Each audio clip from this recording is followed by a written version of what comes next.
স্ত্রী গো, তুমি আমার সাথে সংসার করেছো, কত বছর সংসার করেছো, আমাকে একটা নেক দাও। স্ত্রী বলবে, স্বামী আমার, আমি আপনার চিনি না।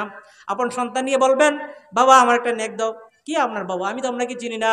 নিজের আপন ভাইকে বলবেন, আপনার ভাইকে বলবেন, ভাই আমরা না একসাথে ভাই ছিলাম, একটা নেক দেন না, আমার একটা নেকের জন্য আটকে রয়েছি, না আমি আপনাকে চিনি না।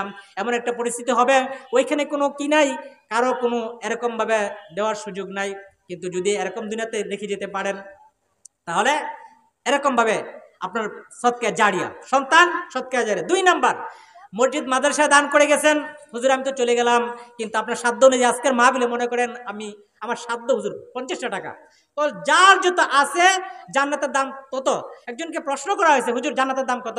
তো তোমার কাছে আছে যত, জান্নাতের দাম তত। তার মানে আপনি 1 কোটি টাকার মালিক, আপনি যদি আইন নিয়ে কোনো মসজিদ মাদ্রাসায় 500 দেন, আপনার কি আল্লাহ মানবো? আমি মাওলা পাক তোমাকে এত দিলাম, আর তুমি কি করো? হ্যাঁ, তার মানে আপনার কাছে আছে যত, জান্নাতের দাম তত। আপনার কাছে যদি 1 টাকার সমপরিমাণ থাকে, আল্লাহ তাআলা 1 টাকার উসিলে আল্লাহ তাআলা আপনাকে কি করবে? জান্নাত দিয়ে দিবে। এখন মসজিদ মাদ্রাসা দান করলেন, হুজুর আমার সাধ্য অনুযায়ী আমি মাসে বেতনে পাই 20,000 টাকা, কিন্তু চেষ্টা করি এখান থেকে 200-400 টাকা দান করার জন্য, মসজিদে দেয় কিছু, মাদ্রাসায় দেয় কিছু, সন্তানের লেখাপড়ার জন্য দেয় কিছু, এগুলো সদকা জারিয়া। হুজুর মাদ্রাসার রাস্তার ভাঙ্গে গেছে গা, কবে সরকার দিবে সেটা আশা আমি করি না।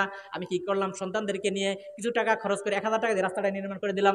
আপনি বাঙ্গাটা নির্মাণ করছেন আপনার টাকায়, আমরা তো আশায় থাকি সরকার কবে আসবে, কবে এরকম বরাদ্দ হবে, ঠিক না ভাই?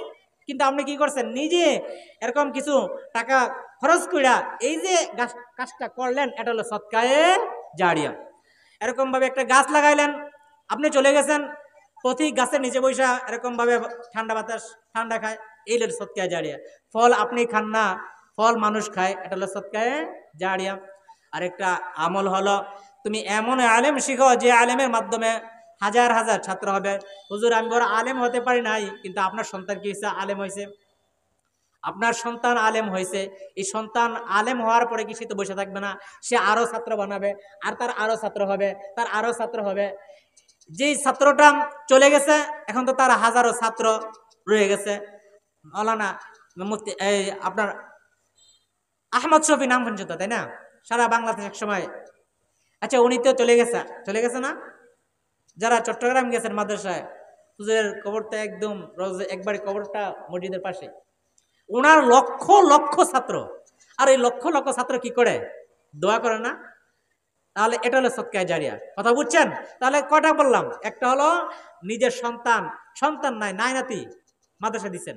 2 নাম্বার, আমি কিছু টাকা পয়সা দান সদকা করতেছি আল্লাহ রাস্তায়। 3 নাম্বার, তুমি এমন আলেম শিখো যে আলেমের মাধ্যমে তোমার হাজারো ছাত্র হবে, তুমি চলে যাবা, কিন্তু হাজারো ছাত্র এরকম দুনিয়াতে থাকবে, তারা তোমার জন্য দোয়া করবে। আজান দিয়ে দিছে।